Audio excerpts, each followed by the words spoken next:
morning, everyone, and welcome to the session of the UN Global Support During COVID-19 session, hosted by the General Women's Union in cooperation with the UN Office.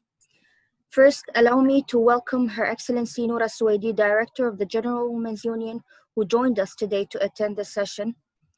And it gives me a great pleasure to introduce our second guest, Dr. Dina Assaf, the United Nations Resident Coordinator for the United Arab Emirates. She has been with the UN for over 20 years in various senior management positions and advisory roles in the UN headquarters in the Arab region and the various UN country offices. Dr. Dina, the mic is yours. Good morning, excuse me. Good morning, everyone. And thank you so much for this opportunity to address the audience that's joining us today. It's nice to see so many different people joining.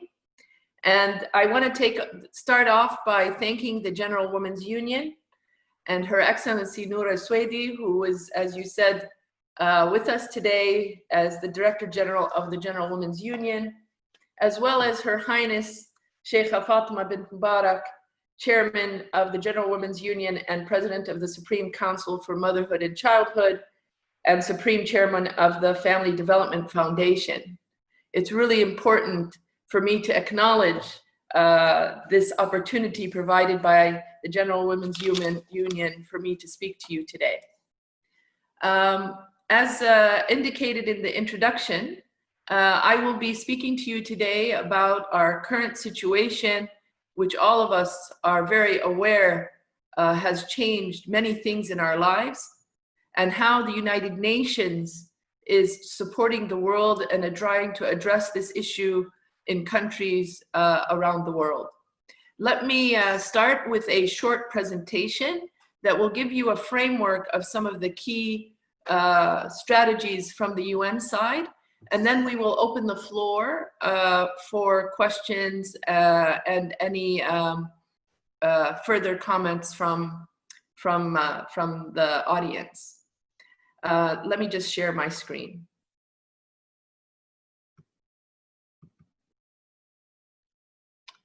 And let me go to just a moment, slideshow. We're very lucky to have the ability to use such platforms today. And this is one of the things I will say, just as a form of introduction, is for us to consider what it means and what technology has provided humanity in such a situation as we are facing around the world today. This has provided us many opportunities that we wouldn't have before. Oh yes, here we go. I was thinking that's not the beginning of my presentation. Oh, apologies. Okay. So from the United Nations point of view, of course, as the United Nations, we are very keen in ensuring support globally around the world. And ensuring that as we address this COVID pandemic, that the world not only can address the challenges that this presents to all of us, but also allows us to respond in a positive and strengthened manner that will allow countries to recover from any difficulties that the current pandemic has provided. So once the pandemic was announced as a pandemic earlier this year, it became very clear to the United Nations that this was not a simple issue, and we needed to ensure a coordinated approach and support across the world, as many countries in the world would be badly impacted by this pandemic. So the United Nations, which supports all countries around the world, developed three key areas of engagement. These three key areas as well are integrated and support one another. The first and the most urgent that was addressed at the beginning of this year was the humanitarian support.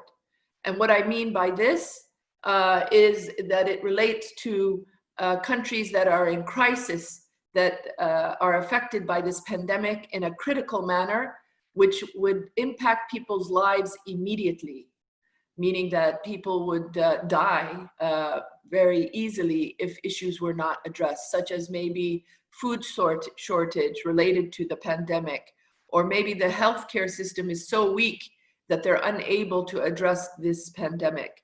So there's a humanitarian engagement, which is immediate and very in an emergency mode sort of work. The other framework is around health. And let me just revert back on the humanitarian side to say, within the United Nations, we're made up of many different parts. And we have an organization called OCHA, which is the Office for Coordination of Humanitarian Affairs. And they are the ones that lead on all humanitarian support in the world. The other framework that we realized needed to be strengthened had to do with health. And what this means is, of course, that because of the pandemic, the weaknesses in health infrastructure around the world became quite clear. We already knew that there were weaknesses, but this became further a challenge due to the pandemic. And the World Health Organization, WHO, developed a strategy to support countries that had weak health infrastructure that needed immediate support and engagement to address the pandemic. And the third area, which was led also by the Secretary General, Antonio Guterres, was recognizing, and we know this also here in the UAE, that the pandemic would have an impact not just on the health of people, but it was also impacting our economy and impacting our social structures and many other areas of our life. And therefore, this was going to have a ripple effect that affected many countries around the world. So the United Nations, also led by the Development Coordination Office with the United Nations Development Program, are leading all UN agencies in identifying where the challenges are for socioeconomic impact of the pandemic. So this slide sort of, I guess I should have moved to this earlier, just summarizes what I've just said and provides an overview of these areas. And so let me move on. And I've provided here, for those of you who would like to have more information about these different frameworks and how the United Nations is supporting the world, I've provided some different links here. And perhaps the General Women's Union would be able, we'll share with them the presentation if they're able to also provide that to those of you who connected today, or we can find other ways to provide you this information. I'll leave the slide online for a little bit, so if you want to copy down some of the links, you can do so. So you'll see here that for the humanitarian response, there is further information on the details of the countries that are being supported around the world, and these are over 70 some countries that have been prioritized. And the health response is a global response, again, addressing immediate support to ensure that the pandemic does not collapse countries, and then the socioeconomic support. And each of these, of course, has a foreseen budget, and not the monies needed in 2020 to address these immediate needs in different countries around the world has yet to be actualized. So for example, the latest figures that I have is that the humanitarian plan for 2020 requires approximately $7.27 billion US to achieve for the emergency support that's required around the world. The health plan for 2020 to ensure that countries have the most basic and standard support to address this pandemic is approximately $1.74 billion. And for the socioeconomic impacts that are happening across the world for 2020, we project approximately $1 billion. different amounts of funds have been received from donor countries around the world to support these various initiatives in different countries, but more needs to still be done. And as I want to repeat here, this is just to ensure that the pandemic doesn't completely deteriorate and collapse countries. I'll take an opportunity here, even though I don't have a slide for it, about the UAE's support to countries during this pandemic. And I just want to thank the UAE government for what they have done in supporting globally. So I know through UAE Aid and the Ministry of Foreign Affairs, they have a program on the global response to COVID. And the UAE has really shown a leadership around the world, which is the fact that this pandemic, and the United Nations is stressing this point over and over, this pandemic and all issues that affect us globally as a planet and cannot be done alone, meaning countries have to support one another. And different countries have different knowledge, or they have ability to support each other in different ways. And the UAE has set a very good example of putting together a global response plan to COVID. And if you don't know about what the UAE has done, you should look this up. I'm sure there's information online. I know they've issued various reports. And as far as I'm aware at this stage, they have supported over 80 countries, and there's plans to support many more in the COVID response. The UAE has done this bilaterally, but also has supported through the United Nations, through WHO and WFP, which is our World Food Program. And so these types of initiatives from countries is really critical in us ensuring that the world can move forward. This pandemic shows us that there is no such thing as a border for this pandemic, as an example. But I would say the same would apply to climate change or poverty or other areas. So it brings to our awareness the importance of cooperation between countries and people, and even in a country, between communities, etc. We have to work together. So I use that to highlight the importance of our cooperation and collaboration. And as the United Nations, this is what these different plans do, and also what we do in our messaging that we provide globally to support countries to support one another. So for example, in my role as the head of the United Nations here in the UAE, I would also look to see how the UAE can support countries and connect the UAE to other opportunities around the world. Let me move on in our presentation just so that I can give you this overview, and I'm sure you might have some questions. So I move on to the next slide. Let me see, how do I, there we go. All right, yes. So I just wanted to further highlight here in the socioeconomic response, because the humanitarian response, which is an emergency response, the health response, which relates to the infrastructure of the health systems in countries, could be something that everyone can identify. But when I talk about the socioeconomic response, I thought that I would highlight the key pillars that we've identified that are really critical for any country to address. The first, as indicated, is health, as it says here in green, the health first, and ensuring that health services and systems are in place. So that integrates with the health plan. The next pillar has to do with protecting people. So you need to ensure that basic services for people to be able to live their lives are in place and aren't disrupted by the pandemic. And as you will know, here in the UAE, as an example, even when we had the lockdown at the beginning, where everything was closed, etc., the UAE government identified the specific sectors that needed to provide basic services to people to ensure that we could live a healthy life. So not everything gets locked down.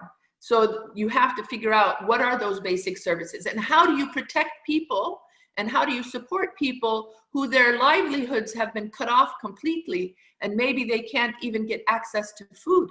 So what do you do as a government? The third area is the economic response and recovery, because as we know, with the closures that have happened around the world, this has had an economic impact on so many people.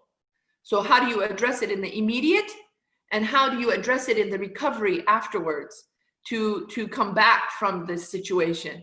There's been a lot of upheaval in different countries because of the lockdowns that have happened and continue to have to be addressed because of the pandemic. So the question then becomes how to address that. As the United Nations, we support countries in determining what's the best way to do that and the most efficient and effective way to do it. Then you have the fourth pillar, which is the macroeconomic response and multilateral collaboration. And what that means is at the more strategic level.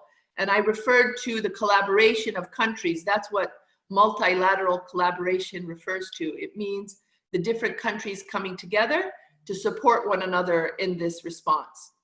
And the last one has to do with social cohesion and community resilience. This again has to go to the heart of the well-being of the community, that we can't ignore the individuals. It's not just about the economy at the highest level, but down to the actual family itself. How are the individuals in the family faring? Are there stresses coming onto the family that could impact the health and well-being of the family? Has violence, for example, increased due to the stress that's been put on families? Unfortunately, we know across the world that gender-based violence has increased due to the lockdowns, where women and young children, for example, are being finding that they are in much more difficult situations and more vulnerable in this environment. Also people with, as we say here in the UAE, people of determination are also very badly affected. So we need to be compassionate and pay attention to all peoples of a country and the world. Now, in addition to the various strategic areas of engagement that the UN is coordinating with countries to determine how to support, another area that I'm sure you've read about in the news quite a bit here and there has to do with the procurement of supplies, etc., which is like the PPE, you know, the masks and the ventilators and medical equipment and all these different, or even setting up hospitals. Many countries are setting up hospitals. In the UAE, you did that as well, just for COVID. But this then puts a big pressure because everybody, all countries in the world are trying to procure and purchase the same things at the same time. And in some countries, it's a more immediate need than in others. But also the vendors that have these goods could end up raising their prices based on demand. So in the United Nations, we ensured a coordinated approach because governments come to us and ask us to help them to purchase different equipment and supplies. And we ensured that within the UN that we coordinated any requests that come through us so that we can make sure the best prices and the most immediate needs are addressed. So this was a very critical part of our work. Another part that's very important to highlight is information management and coordination. Many of you are aware that through social media, etc., that different types of information go around and sometimes it's not accurate or it's misinformation that confuses people. I've put here a couple key websites that I thought were important for you to know about, but one of course is for the WHO website, and it's a very important website to get accurate and up-to-date information on the health factors of COVID. So be very careful about the information you read and what you share. This is also a message that we are emphasizing in the United Nations, that each of us as individuals has a responsibility to ensure that the information that we're sharing is accurate and we don't disseminate information that's questionable. So you need to make sure that the source of where your information is accurate and ensuring who is telling you certain information. So WHO is an important site or source of information. But because of this, also the Secretary General noticed that there was still a problem. And so the United Nations launched, and you can go to this website, shareverified.com. And on this website, you will see this double check. It's called verified. And what this is that the United Nations receives various information. It double checks the information and ensures that it's accurate.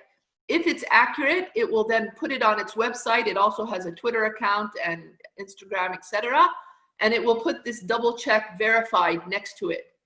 If you see this branding, you know 100% that this information has been verified by the scientific and educated sources, and you can share this information without any concern. And as an individual, you can know that this information is correct.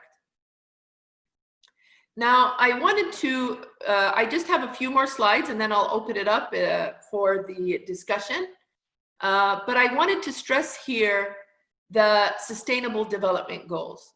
I don't know how, I hope that everyone who's online knows about the Sustainable Development Goals. The Sustainable Development Goals were established by the world in 2015 with the coordination of the United Nations. These are not the United Nations goals. These are the goals of the planet. These goals were identified by all countries of the world and agreed on by all countries of the world under the coordination of the United Nations. And these are 17 goals, as you can see here, and I have another slide that shows it more accurately. And these goals, why I'm stressing it here is because the goals have specific targets. And these targets were set as a minimum for each country to achieve, to ensure the basic standards that the world thinks is required for all humanity. Unfortunately, we have not reached these targets yet, but had we had these targets, the pandemic would not have been as bad, as an example. So it becomes really critical that we reach these targets and even beyond. And right now we have in the United Nations a hashtag, Build Back Better, meaning that we recognize that this pandemic has provided or has put countries in difficult situations. We need to come back from this situation, not only where we were, but even better. And the Sustainable Development Goals are a key part of that. And as you will see here on this slide, there are two key principles I wanted to stress. One is on the universality, which means it applies to all countries of the world, everyone, not any one country, all countries in the world. And the other one is leaving no one behind, which means these principles apply and goals apply to every individual, not just certain people in a country. So in any country, it's for all individuals. And it's really important to us as the United Nations that we look towards who are the people in any particular country who may not be receiving the services or support that they need. Maybe they come from a more vulnerable group in a particular country, or they are of a certain ethnicity that's not the majority in a country, etc. These are things that need to be paid attention to by each country to ensure that all people. And why is this important? It's obvious, probably, but it's also important to recognize, similar to what we're seeing today with this pandemic. If anyone is not in a good situation, all of us suffer.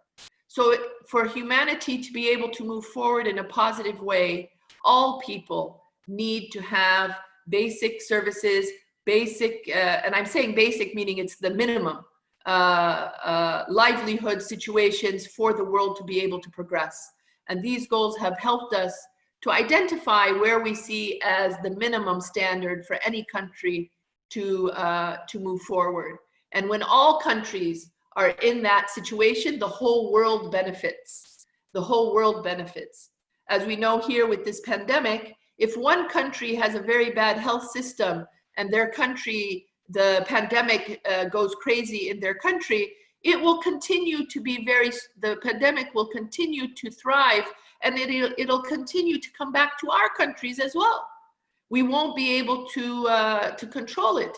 So it's really important that everyone is supported, and not only particular countries or particular people. So here I just wanted to put on the slide on a bigger scale so you could see the 17 goals. In case you are unfamiliar with these, this is something you can look up online very easily to learn more about these, and the role that you can play as an individual or within the institutions that you are in. The General Women's Union, I know, is very active with us in the United Nations and with UN Women, as well as other parts of the UN, to ensure that gender equality and women's empowerment and other parts of the SDGs are promoted within the UAE, and also supporting other countries in the world to do the same. The UAE, for example, is also supporting goal number 16 on peace, justice, and strong institutions, in supporting in other areas of work. So we have many ways that we can all engage on the SDGs. And finally, here on the SDGs, the important point here to stress is what the Secretary General has stated recently, that we need to turn the recovery into a real opportunity to do things right for the future. This is, I thought, a very good quote for all of us to remember.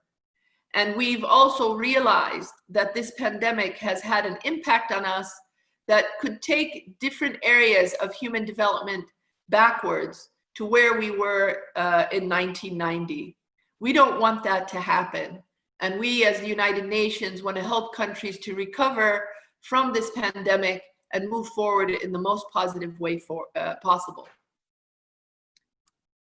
My final slide, which I will keep on the screen for a little bit, has to do with how you can also engage and express your opinion. This year happens to be the 75th anniversary of the United Nations.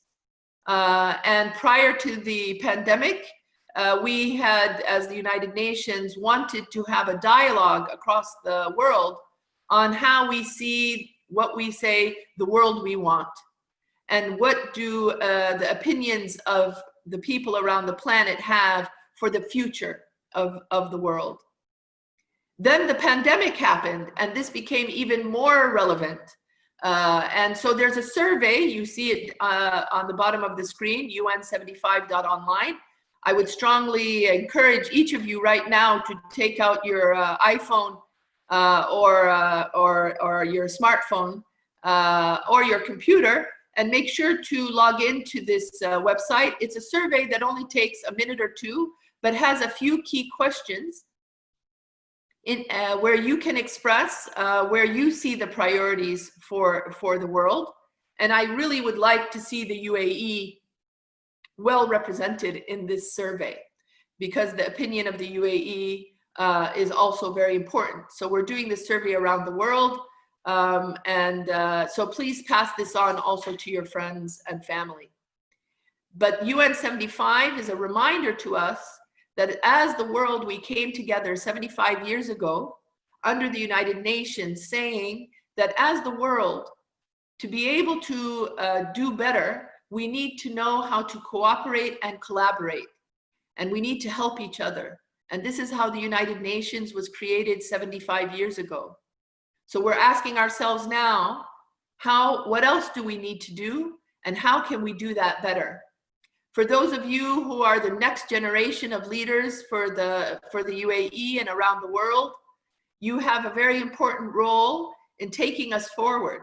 And we want to also hear from the youth, and from all, of course, but the new leaders of the world who are listening are very important to this process as well. So please disseminate. So I will end here, but I'll keep the slide up so that you can take down this website. I hand it over back to the moderator, and welcome any discussion or questions that I can provide. Thank you very much.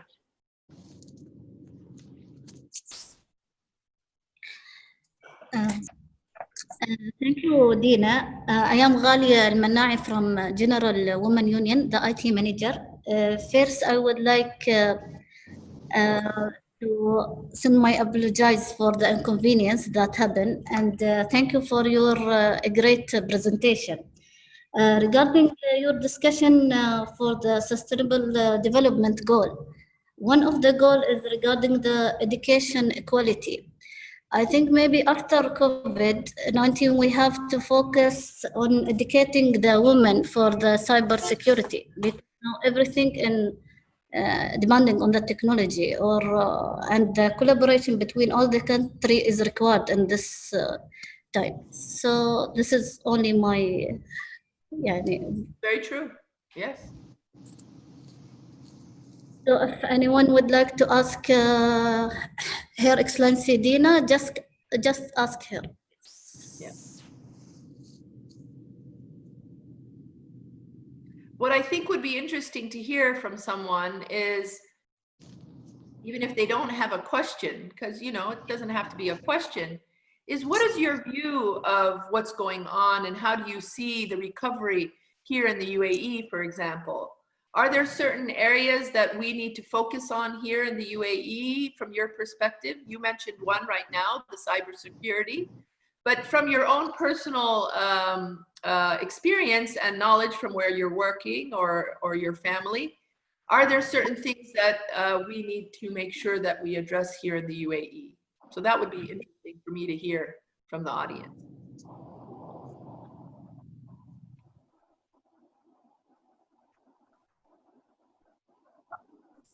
شوي جدا.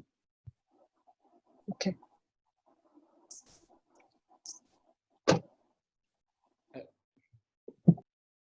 Your Excellency, this is Faisal Al-Rashdi, International Relations student from Zayed University. I would like to ask a question. During the pandemic, we saw international cooperation in the region with countries that have some disputes. So do you think that this cooperation may reduce the tension in the region, in the Middle East? And thank you. Thank you so much for that question. And this is a form of diplomacy, what you're referring to, right? And yes, of course, as we collaborate and support one another, this can only lead to good relations, correct? So parts of diplomacy relate to countries supporting one another. So you may or may not be aware, but when I referred to the different frameworks that the United Nations has, the United Nations doesn't have any money of its own. The money that the United Nations receives, it receives through this type of work. It receives from what we refer to as donor countries. So different countries around the world will provide funds to the United Nations for particular work because they want to support different countries around the world.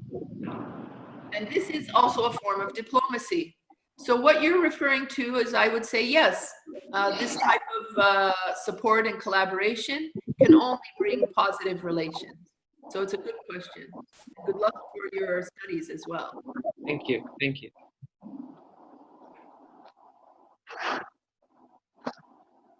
Now, while we wait for some other question, I want to take advantage of the time, and I want to just say, since the last speaker was a student, is to also give my message of motivation.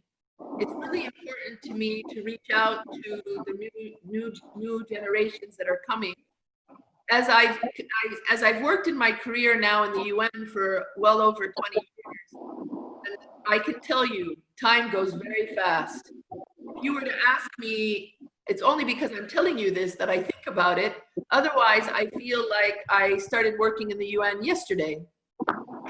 Why I'm saying this to you is that as the new generation entering the workforce and the leadership that we will need in the planet, please, I you, follow your ideas, follow your passion, because it is these ideas that you have and ideas for how to improve things that will help the world to change. And you need to be strong in pursuing these things. Many times we may feel that it's too difficult. And I think this pandemic has shown us that we have to stand strong. So I just wanted to send this word of encouragement to say it can be done. It's all here, right?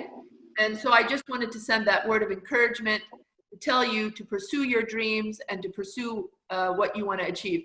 And I just realized to myself just now that the recent launch, the Hope mission that happened in the UAE, is a very good example of somebody and a group of people having a vision for something that might have been considered 6 years ago as like, how are we going to do that?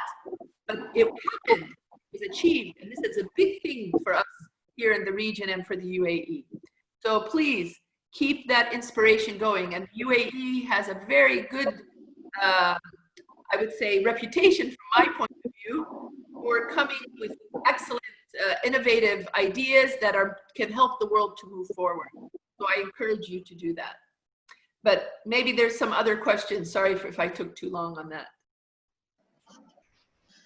Thank you, Your Excellency. My name is Ahlam Al-Nabki from the General Women's Union, Head of Research Department.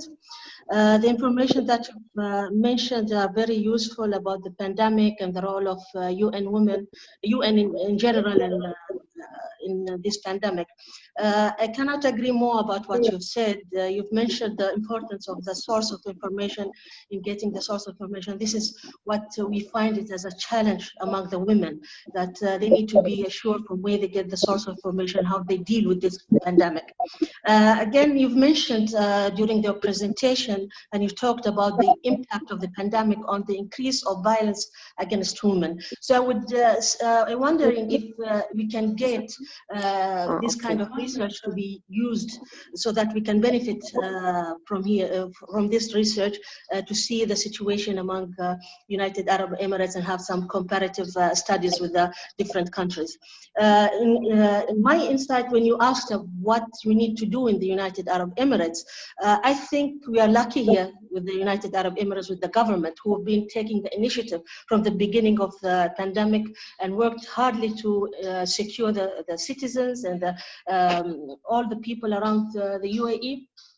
I think it's worth to have the UAE as a case study on to be presented internationally on how they dealt with the pandemic and what they've been doing. They have been working very hard to, and we have the cooperation of different organizations. This is what made the experience of United Arab Emirates is very unique, which I think and I believe that we need to share this experience with different countries, and maybe we can work on doing like a paper that we can assist you to present it in the United Nations. Maybe that could be a proposal.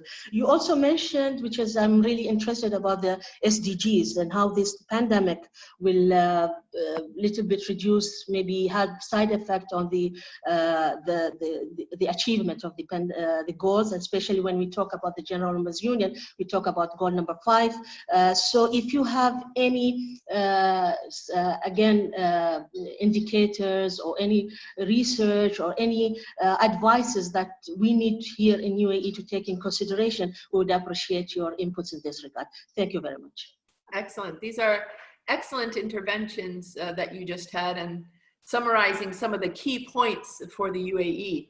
And you are absolutely correct, because my position here is to support the UAE. I gave a presentation about how we're responding across the world, but here the United Nations and the UAE is also very active and engaged here to support the UAE in specific. And we also look to these types of recommendations and ideas so that we can make sure that what we're doing is helpful to the efforts here. And again, you also highlighted the important process and how the UAE responded to the pandemic. And we recognize as the United Nations that the UAE did very good, had very good leadership in bringing a coordinated approach right from the very beginning around the socioeconomic impact of COVID, as well as addressing the health sector. So like you said, we're lucky here in the UAE because of that. And your idea is something that I also was thinking it would be important to do, would be to share the experience of the UAE in some format, maybe even in some kind of a conference or something like this. So I'm going to be pursuing that and look forward to the support of the General Women's Union in doing so as well. So there are many ways for us to ensure also that the UAE, and that's also part of the UN's work, where we help countries share information and knowledge with each other, because what we've done in one country could help another country. They can learn from it. And so we help to facilitate that as well. So there are things that we can do there. But I know that the General Women's Union is very active and engaged with UN Women, who is based here in the UAE, and has the ability to support on some of the other recommendations you have. So of course, there is a lot of data and a lot of information, and also recommendations on how to address, for example, gender-based violence, and also what is happening around the world. So I do highly recommend that this work be looked at here, because in the UAE, we have, as we say, over 200 nationalities. So the different cultural issues also that will come into play here in a much more mixed way than in some other countries where there's a more homogeneous culture or approach, because people have different ways of dealing with things. Sometimes it's a communication issue or a language issue, or maybe they don't even know where to go to get help, or maybe people just need support, because there's also mental health issues that are happening because of this pandemic. People are becoming depressed. People are getting very stressed. These are lots of different things. So yes, my answer to you is we are very open, and I know UN Women is already engaging on some of these things, and there's always more that can be done. But we need a partner to work with, and the General Women's Union is a great partner. So we already have that partner, but I'm saying also in other areas as well. So these are all very important things. I think I hit on all the points that you raised. If I forgot anything, you can let me know. But let me hear from someone else also in the audience that has a recommendation. If you go to this survey, you'll see that it's going to ask you what you see as the key priorities for the world moving forward, for example. Does somebody want to share what they see based on what we've gone through? This is a very reflective period that all of us are going through. Maybe someone would like to share their ideas that would also be useful. Thank you.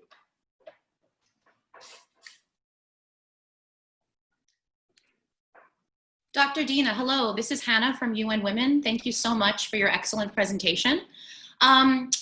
Just thinking back to what we heard at the beginning when Anud described your esteemed career in the United Nations, what I'm wondering is, after decades of experience in the UN, have you ever seen anything like what we're facing now with the global COVID pandemic? And if so, are there any examples you can draw from in terms of how the UN has responded? You really well articulated at the beginning this kind of pillar response of socioeconomic, humanitarian, and health, and that's how the world is looking to respond. But what's been happening, and how would you assess what the UN has been doing so far, and are we delivering as one and working together across different pillars? Thank you so much. Thank you so much, Hannah. And of course, Hannah is one of our team members in UN Women, working with the General Women's Union. So a very good contact on some of the issues that were earlier raised. But thank you for that question. And of course, as we know, each of us has a certain lifespan on this planet. And the challenge that we faced as a planet is that a global emergency such as this has not happened in most of our lives, meaning unless you're close to 100 years old, you have not seen a global emergency. So we have these issues that we have to address that sometimes hit several countries together or a particular country, and therefore we need to address it in that country. And there have been other pandemics over the years, but none of them have hit every or almost every country in the world and have been isolated. in a specific region or so on. So maybe some of you may remember the Ebola, because I remember Ebola. It sounded very scary. And how come, for example, Ebola, or there were other viruses such as H1N1, the bird flu, et cetera, why did, some people have asked me, why for those pandemics did it not happen what is happening now? And the difference is that each virus, and I'm not a health expert, so I'm just going to simplify my answer here. Each virus acts differently. So for example, in the Ebola virus, as I understood, the way the virus works is that, unfortunate for anyone who gets that virus, it's a very deadly virus. And so if you got the virus, you immediately became very ill, and you wouldn't be able to move and spread the virus. So it was contained because the virus was so strong. And so it stayed within a few countries or places where it got affected, and it didn't spread around the world. And they were able to contain it.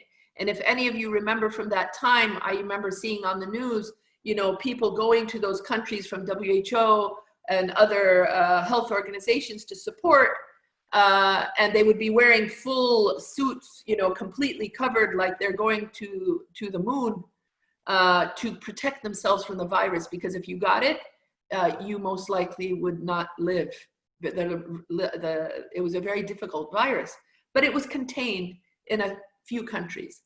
In this virus, the difference is, as we know, that you can have the virus and not know you have the virus, and you walk around and go to the supermarket or travel and easily can transmit it without knowing. And therefore, and then it still has the effect that it's having. I received on my text message that one of you asked in the chat whether the virus is less risky now than in the months ahead. From the information that I have, the risk is the same. There is no, you still need to protect yourselves. Please, please, please, please do and follow all guidelines that you receive. Wear your mask when you're in public, keep your social distancing, don't go into crowded areas unless it's absolutely necessary. Reduce your risk on yourself and your family as much as you can. The risk for this virus has not left us. People still have the virus. The countries are opening because they've created, such as in the UAE, enough health facilities to be able to support their population. And they still are insisting on various precautions for us to take. So I just want to reiterate here, from our perspective as the United Nations, we are saying to all people, just because you're bored or frustrated doesn't mean that the risk is less. The risk is not less. So please take care of yourselves and your family, and hopefully they will come up with a good treatment and a vaccine in the near future. But right now, you still need to protect yourself as best as you can. But to go back to Hannah's question, as the United Nations, we coordinate around a variety of issues when it hits a country or a group of countries. For us, this is a new experience. For myself, I've been in the UN for over 20 years. I have not, in my 20 years in the United Nations, experienced this level of coordination that's required around the whole world at the same time, on the same thing. Of course, within the United Nations, we coordinate around particular issues at the same time. You know, we spoke about gender-based violence as an example, and this is something that we would work on across the world, or the issues of climate change or poverty, or et cetera, et cetera. But as on an emergency scale, such as this pandemic, most of the time, unfortunately, we have to support in a particular country where there's an emergency, maybe because of a war or a famine or something like this, or an outbreak of a disease.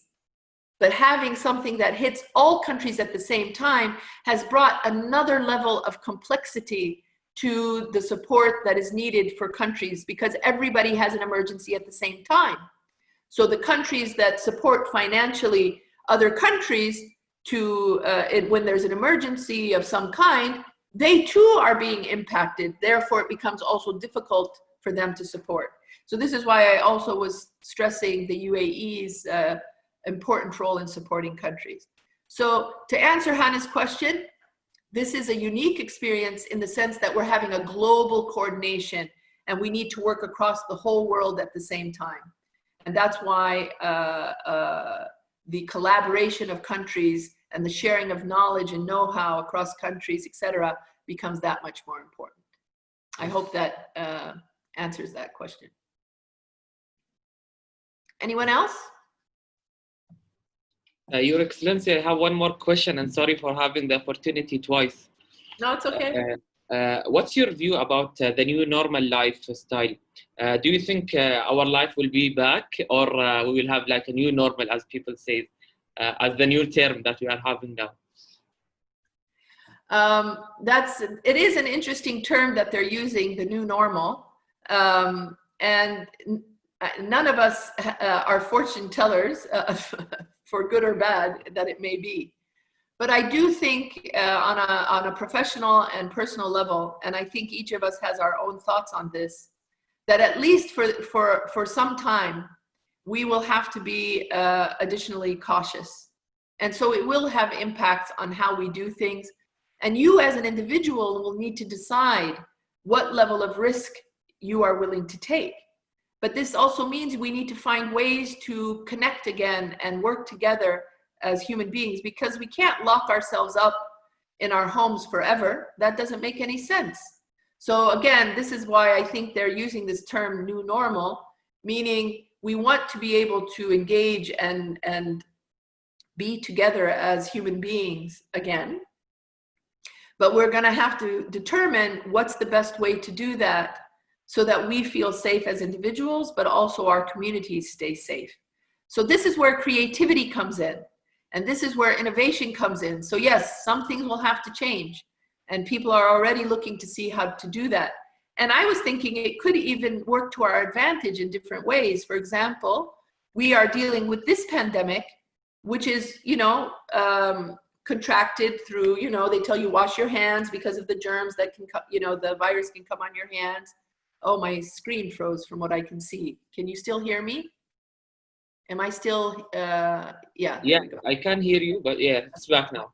Yeah, okay. But then by washing our hands and being careful, when we touch things to go wash our hands, or wearing masks, etc., where we have to, also would mean that other viruses will be less. For example, when it's the flu season, we get sick from each other. You go to the office, somebody's coughing, and then you get sick. I always, when I travel, sometimes I get sick after I travel. I get a cold or a flu from somebody from the airport. So these types of behaviors now will also reduce these things, which is a good thing. So I would say let's look at it in a positive way and see what this means. This is a good example, this platform and this discussion we're having now. I'm sure all of you would agree that just 6 months ago, you probably wouldn't have signed up for this webinar because we weren't used to doing this. It was very, once in a while somebody would do it, but it wasn't the way that we communicated. But this now has provided us opportunities that we didn't have before, where only certain people, if you were in a certain location, could go to a conference and listen. Now I'm speaking to all of you and you're sitting in different parts of the country, or maybe outside of the UAE even, I don't know. And we can have this conversation, which we didn't do before. So to me, these are some of the positives that we can keep with us and see how to further develop. And I would look at it that way. In my mind, and my advice that I always give everyone, and again, I use my opportunities when I get them, is always focus on the positive. Focus on the opportunity.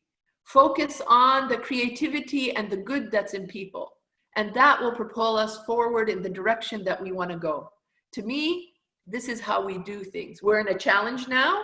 We look at how do we benefit, how can we convert this challenge into something positive for us in the future? And we move from there, and we be resilient, and we find solutions that work for us as humanity. And here in the UAE, we're very creative. So I'm really looking forward to see what comes out from the society here. So that should also be a good thing.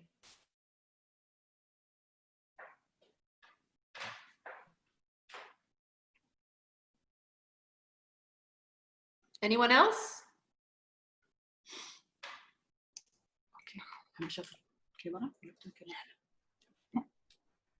مرحبا دكتورة دينا. أهلا وسهلا دكتورة دينا، المنسق المقيم للأمم المتحدة. شكرا. معك الاتحاد النسائي نور السويدي. أهلين. جزيل الشكر على هذه المحاضرة القيمة اللي كلنا في الاتحاد استفدنا منها، طاقم الاتحاد وفريق الاتحاد، على هذا المجهود الرائع اللي خبرتينا عنه ووضحتي لنا دكتورة دينا على الأبعاد التي تحدد هذا الدعم اللي هي الصحة والإنسانية والتنمية، وهذه كلها عناصر أساسية مكملة لجهود الأمم المتحدة لإنقاذ الأرواح وحماية الناس والبناء بشكل أفضل. يعني جزيل الشكر لك دكتورة. وضحتي لنا أن منظمة الصحة العالمية تقود الاستجابة الصحية وتركز على الدعم التدابير الصحية العامة لوقف انتشار هذا الفيروس ورعاية المتضررين. وأيضاً وضحتين عن الاستجابة الإنسانية التي تهدف إلى ضمان استمرار وتوزيع المساعدات، يعني على أساس أن على رقم يعني الظروف خطر التجول وحظر الحركة الملاحة في إرسال المساعدات، إلا أن دولة الإمارات العربية المتحدة كما ذكرتي من أول الدول التي ساعدت على هذا الشيء. شكرا لك دكتورة دينا على هذا التوضيح، ويعني صراحة استفدنا كلنا جميعا. شكرا لكم، وحابين أن يكون هناك جلسات متكررة مع سعادتكم. شكرا جزيل الشكر سعادة الدكتورة.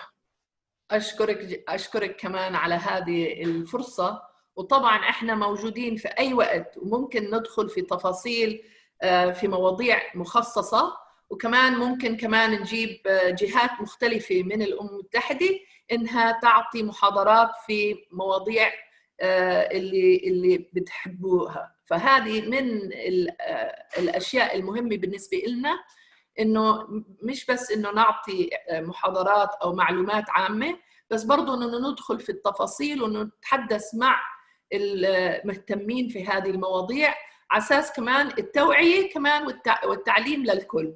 فإحنا طبعاً مستعدين، وأنا أشكرك تاني على هذه الدعوة وعلى هذه الفرصة إني أخاطب الجمهور الكرام. شكراً كثير.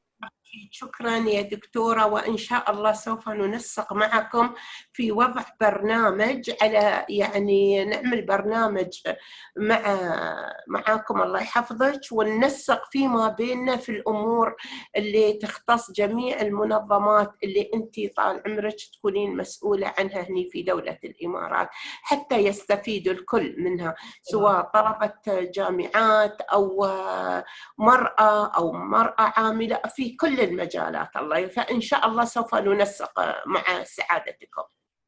احنا حاضرين. شكرا لك. السلام عليكم. عليكم السلام. معك سارة حرم سفير السودان. نشكرك على هذه المعلومات القيمة، ونشكر سعادة نور السويدي على دعوة زوجات السفراء. دائما يعني الاتحاد النسائي يقدم لنا المفيد. شكرا جزيلا. شكرا لك. وكمان خليني اعطي دعوه مره ثانيه على السيرفي اللي موجود على اونلاين هذا. يا ريت توزعوها على كل المهتمين والنتوركس اللي عندكم، لانه حابه انا يكون صوت الامارات مسموعه في هذه السيرفي اللي هي موجوده للعالم. فكل ما توزعناها والكل اعطى رايه، راي الامارات بتبين في التقرير. فأشكركم على هذا الإشي. شكرا. إن شاء الله بنقوم بتوزيع. شكرا.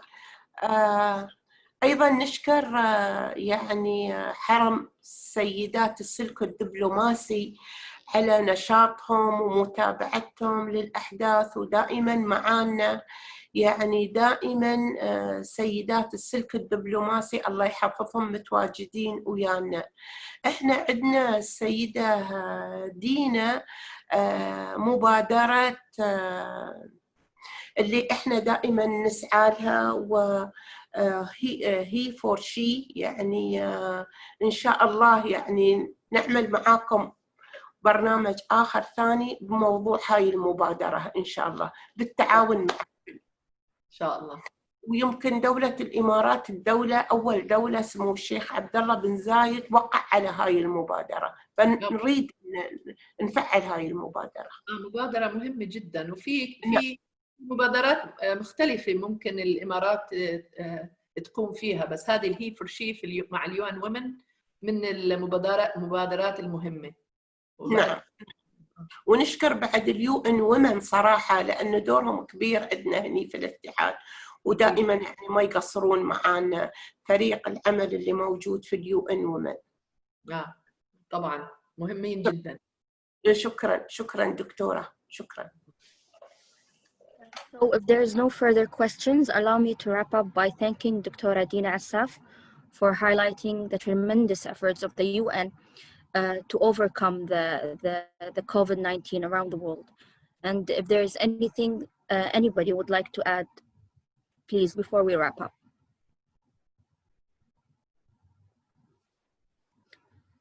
So I think that's it. Thank you, Dr. Dina. And it's been a pleasure to have you today. Looking forward for any upcoming sessions that we could have together. And thank you again on behalf of the General Women's Union. Thank you. I would like to thank you on behalf of spouses of ambassadors for very interesting topic and very great presentation. And I would like to thank to Dr. Dina, to Her Excellency, and to Her Excellency Dr. Noura Zoued, the General Woman, to invite us for this very interesting virtual meeting. Thank you very much. Bożena Rostek, Polish Ambassador wife. Thank you.